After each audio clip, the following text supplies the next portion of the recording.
a mighty man, victorious in numerous battles, ascends to become a powerful king. Yet, he reincarnates into another life, carrying memories of his past existence, now trapped in the body of a helpless child. Nothing unfolds as he desires, and his body feels like a prison. In this new world, there are powers unfamiliar to him, powers he finds utterly fascinating. Now, he must gain strength as swiftly as possible. We see blood running down the blade of a sword against a backdrop of flames. Beneath a crimson sky, the man holding the sword appears to have slain a woman who lies lifeless on the ground. Subsequently, this same man tells us that he has become the king. Demonstrating unparalleled skill, he effortlessly destroys an opponent, proclaiming victory as he drives his sword into the man's body. At that moment, a fleet of warplanes crosses the sky and bombs an entire city, causing endless explosions followed by the terrified screams of the population. With each passing moment, the king watches the war-torn scene as his cape billows with the intensity of the bombs in front of him. According to him, he had become the most powerful king. Or rather, placing his hand on a showcase that held the crown he used to wear, the man laments that, in truth, he was once a king. Suddenly, he is thrown into his subconscious as if it were an ocean, where he dives and sinks as he lets his body be carried by its own weight. Amidst this, the voice of a child pleading please and a beautiful, green field appear. Then, a feather moves toward the warrior as we hear the child say, "In your new life, seek the light." Thus, the once king is reborn in the body of a child. The father is proud that the boy's hair color is the same as the mother's, while she is pleased to see that the son's eyes are identical to the husband's. The man welcomes little Arthur to this world and introduces himself as Reynold. Seeing the man's goofy demeanor, Arthur seems to have retained his old consciousness in the new body. Confused, he tries to understand who these people are until they both declare themselves his parents. At that moment, trapped in his old adult mindset, Arthur realizes he has just been born. Ironic as it may be, after a lifetime of battles and victories, he has been reduced to a helpless little child. Unaware of any of this, the mother pats the boy on the back to make him cough. And that's exactly what he does. Still not quite understanding what's happening, Arthur reflects that Alice and Ray seem to take good care of him, and both are convinced they really are his parents, whatever the reason may be. However, being a baby with an adult mind brings a persistent sense of fear. When he is placed in the crib, he ends up grabbing his father's finger, who is overjoyed to tell his wife. Frustrated, Arthur knows it was just a reflex action, almost instinctive, just like the cry he's about to let out, which was interrupted by a bowel movement replacing the tears. Definitely, his bodily functions are well beyond his control, and nothing happens as he plans, as if his tiny body were a kind of prison. Arthur tries to wake up, but the nightmare continues. As if that weren't enough, he would soon witness something even more absurd. Then, as he is carried out of the house in his mother's arms, the boy sees his father infuse his hands with magic and shatter a rock with a punch. A piece of rock falls on the big guy's head. Then Alice heals him with a magic spell. Observing this, Arthur reflects that there are powers in this world that he is unaware of, which is truly fascinating. Reynolds, with his gauntlet fused with magic, was capable of hunting even the fiercest wild boars in the forest. When he saw his father return from the hunt that day, the baby thought that knowledge was an advantage, so he scrutinized his surroundings carefully. For example, in this society, individuals may possess weapons, indicating a certain level of danger around that compels people to become strong as soon as possible. And Arthur himself does not wish to be an exception. Alice rocks the boy to sleep, and he ponders that these days have brought endless frustration. But moments like these aren't so bad, as, remembering tense moments in his past life where the opposition wasn't always loyal, he couldn't sleep so peacefully at any time. Regardless, the new life as a baby continues for little Arthur, and now he learns to crawl. At one point, he reaches a mirror in his parents' room and sees his reflection for the first time. The parents are thrilled with each discovery their son makes, while the kid is still trying to get used to his name. Although, for him, this isn't any serious issue. At bedtime, Alice kisses the little one after laying him out in the crib. However, unlike falling asleep, the rascal climbs down from the crib like Rapunzel from the tower of the castle to venture out. After all, after a long period suffering from his bodily impulses, Now he begins to better control his limbs and needs. While his mother washes the dishes, he crosses the kitchen stealthily, knowing he must make no noise. Upon opening a door, he completes his mission, reaching the bookshelf. After all, as he had thought, knowledge is an advantage, and now Arthur has found what he was looking for: information about this world. According to one of the books he picked up, this continent he was born on, Dicathan, is home to 3 kingdoms. Darv, an underground nation of dwarves. Ilenoir, a country of elves living deep within a forest. And lastly, Sapin, where Arthur is, the region controlled by humans and the most populous. Like his nation in his past life, it is a monarchy. But the difference is that the throne of this country is inherited, not taken. Moreover, this world still seems technologically outdated compared to his old one, and another book explained that this place was still primitive because of magic. In this world, there is a source of power called mana, and the ability to control this magical energy is largely hereditary, occurring in about 1 in every 100 people. In general, there are 2 forms of mana applications: amplification and conjuration. Amplifiers use mana to enhance their bodies, providing incredible strength, agility, and defense. On the other hand, conjurers are able to project mana to control it as they wish.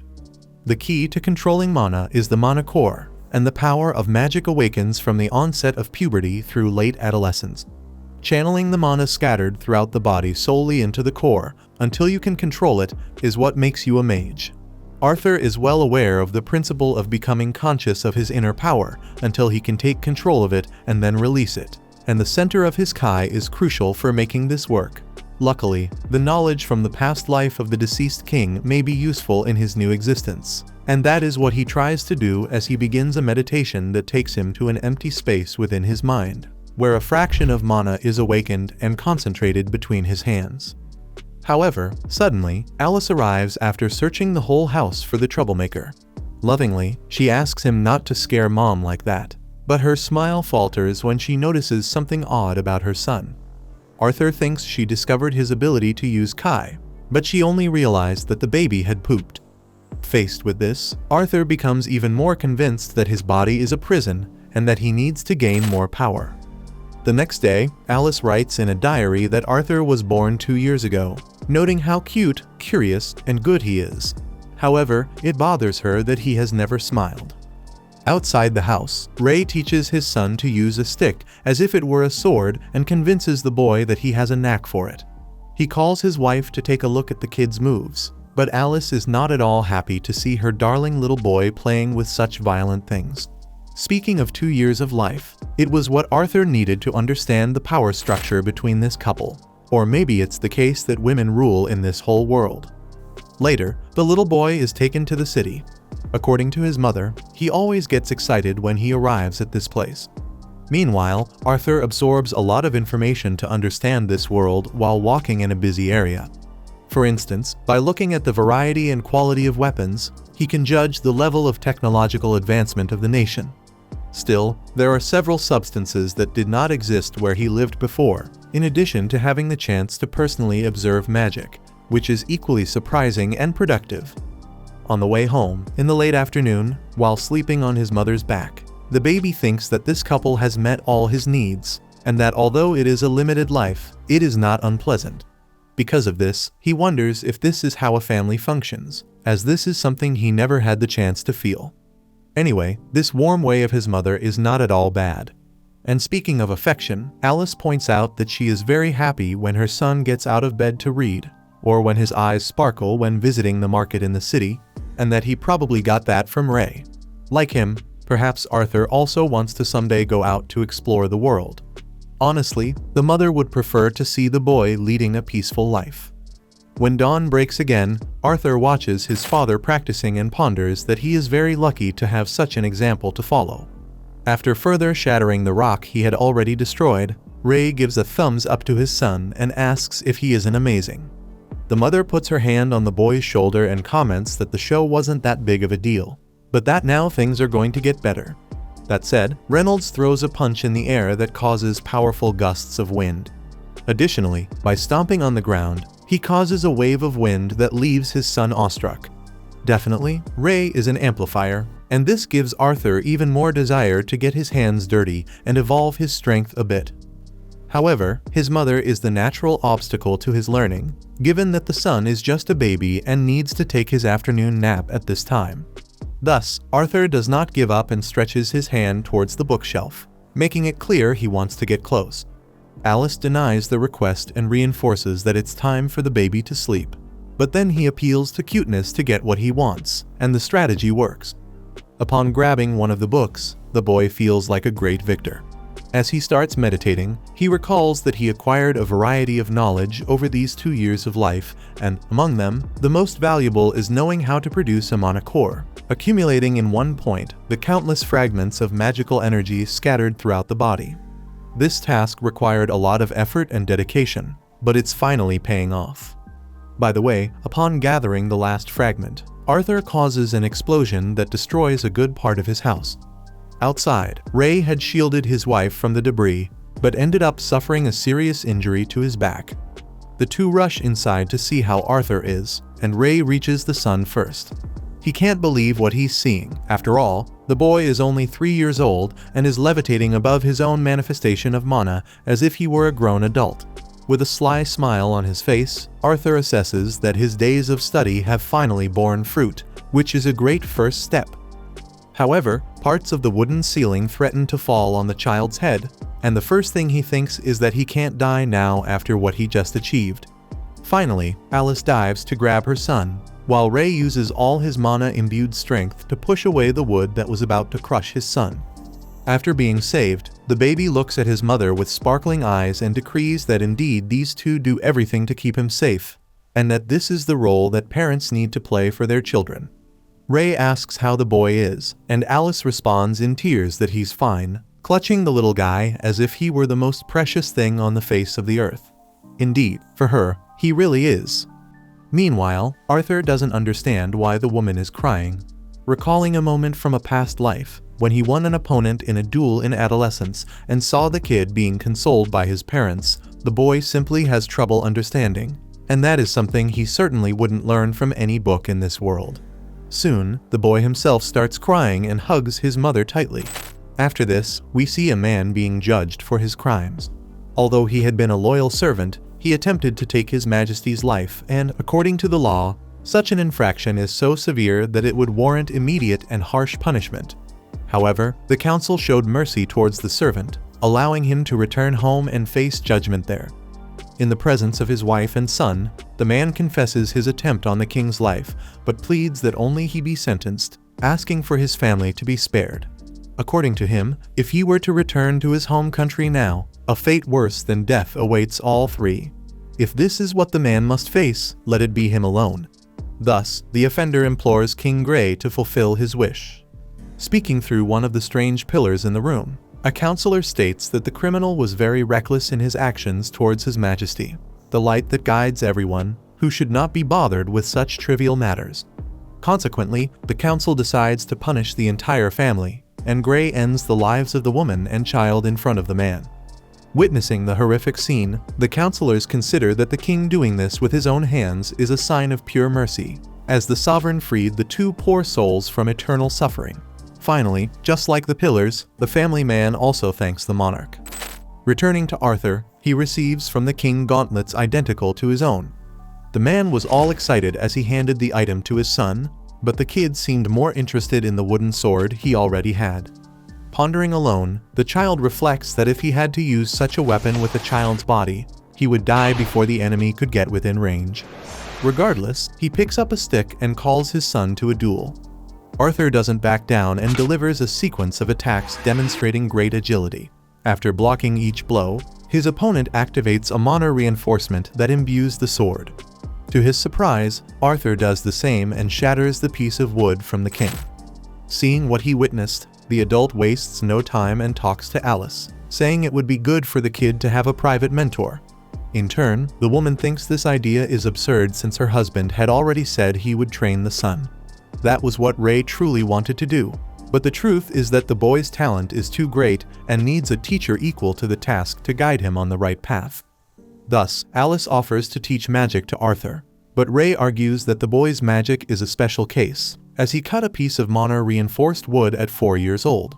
From that moment, Alice realizes the gravity of the matter but insists on opposing this decision, not wanting to see her dear little boy go to some distant city.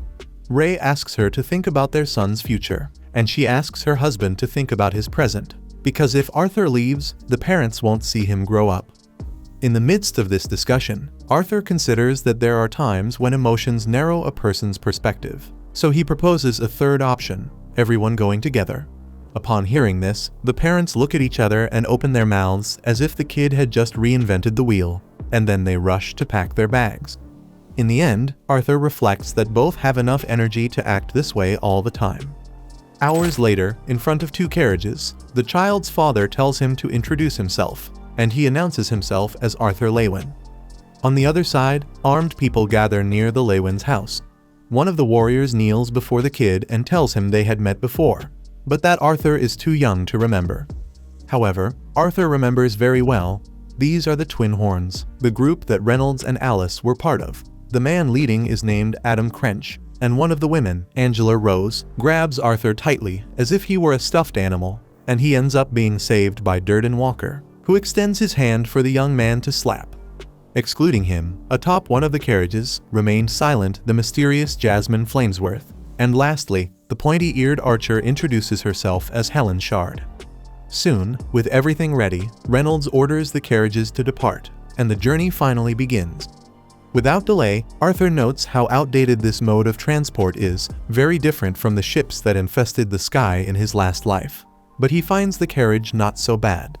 The convoy is heading towards the city of Xyrus, but before they arrive, a problem occurs along the way. During a break for rest, the group is attacked by a pack of wolves. Arthur watches alongside his mother as the lupines attack Jasmine, who draws her daggers and ends the enemies in a movement that seems simple because it's so well executed.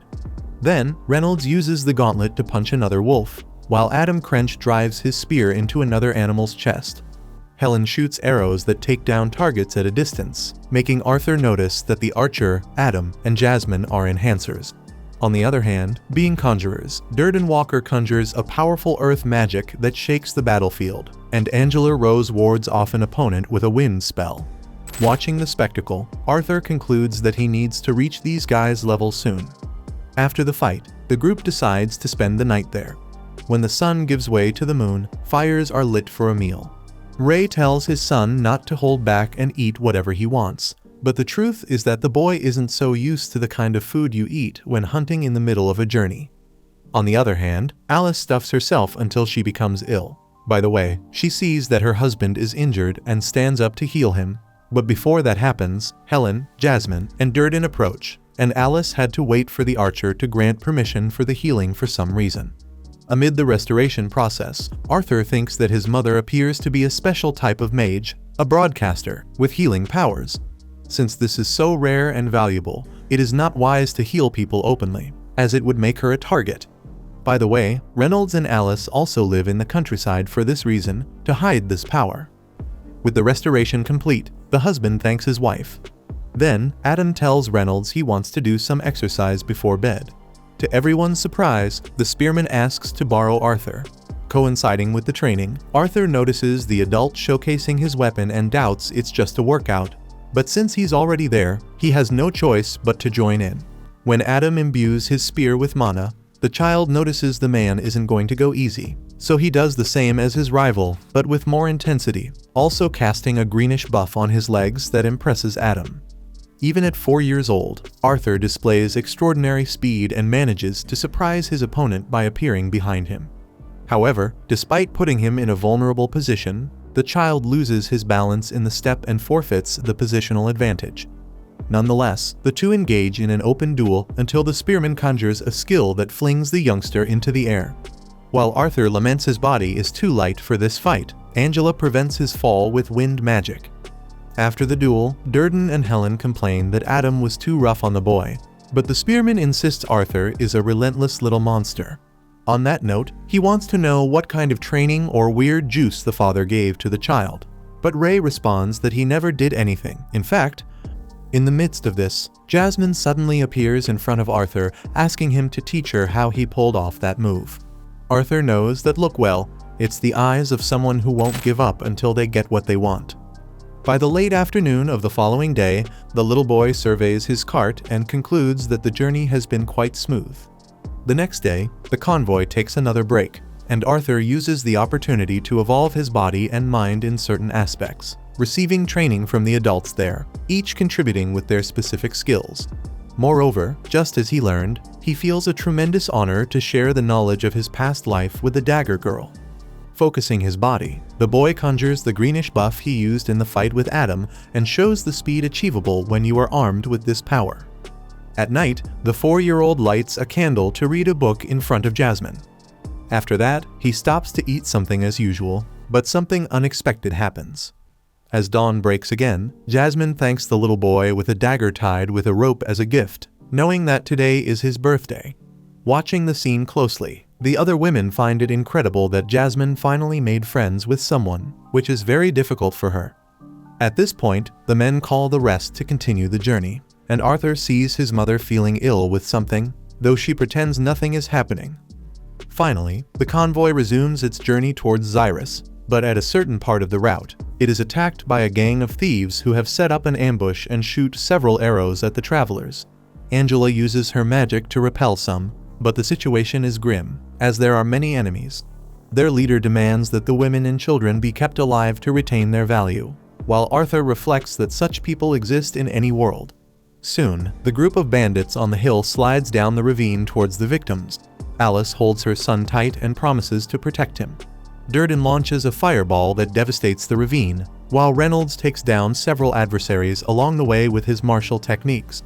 Helen prevents an ally from being hurt by shooting an arrow into the heart of the bandit attacking him from behind, while Adam takes advantage of his spear's reach to hit targets in front of him. Jasmine, always the fastest, moves through the battlefield almost untouched. Arthur believes his allies form a more talented group individually, but that's not all that counts in a battle. Maintaining his devastating fury, Durden eliminates several opponents to save Angela Rose, but those thugs seem to swarm like ants in an anthill. No matter how many fell, 3 took their place. Thus, Arthur concludes that these guys' strength, as is quite obvious, lies in their numbers. Despite having shown great performance in the fight, Ray is thrown with force into one of the carriages and is temporarily out of combat. Alice and Arthur exit the stricken cart, but the family patriarch tells the two to get in, claiming his injury is nothing serious. Moreover, if the bandits learn of Alice's power, things would really get ugly, so Arthur must take his mother and flee. Outraged, the boy insists he is old enough to fight, so the father tells him to use that strength to protect his mother, as she is expecting another child. Upon hearing this, Arthur immediately understands why his mother had been ill those times. For this reason, he acknowledges his responsibility and buffs his feet again. As he approaches the Lewin family, the chief of the bandits orders his henchmen to chase after the child and the woman. At the same time, Ray attacks the man with all his strength and, although weakened by injuries, still manages to drag the enemy across the ground and halt his advance. Meanwhile, Arthur and Alice are caught off guard by a pair of thieves who had placed themselves in their path. But Jasmine and Adam kill the two to clear the passage, just as Helen covers the child and mother from a distance with her bow. As he runs desperately, Arthur reflects on the irony of life. He, who took everything from others in his former self, now flees so that others do not take everything from him. Remembering how he acted in his past life, the man in the child's body wonders if this is what karma is. Eventually, during the escape, a wizard from the gang of thieves casts a spell on Arthur and Alice. The child pushes his mother to save her and absorbs the entire impact alone, falling from the cliff. With that, Arthur draws the dagger he received as a gift from Jasmine and vows to take his assassin with him to the beyond. As he throws the knife, the rope wraps around the enemy's leg and pulls him down. Durden and Angela rush to prevent the child's fall with magic, while Alice screams her son's name, who by then was too far away to be saved. As he falls, Arthur reflects on the strange fact that he hasn't gained anything, yet he feels fulfilled. Now, he finally understands what that man was pleading for when he begged for his family's life, and why Alice seems to be crying so much. To save their family, both she and Reynolds do not hesitate to sacrifice themselves, and the mere thought of never seeing someone they love again brings them to tears. In a way, it's a mix of joy and sadness, and that's what Arthur feels as he grasps the idea that he was about to gain a little brother. Without a doubt, it would have been wonderful. Hours later, as night falls in the forest where the convoy was attacked, Arthur lies fallen and unconscious, until he finally awakens and, still groggy, tries to understand where he is. At that moment, very heavy footsteps could be heard nearby, and the ground shook as they approached.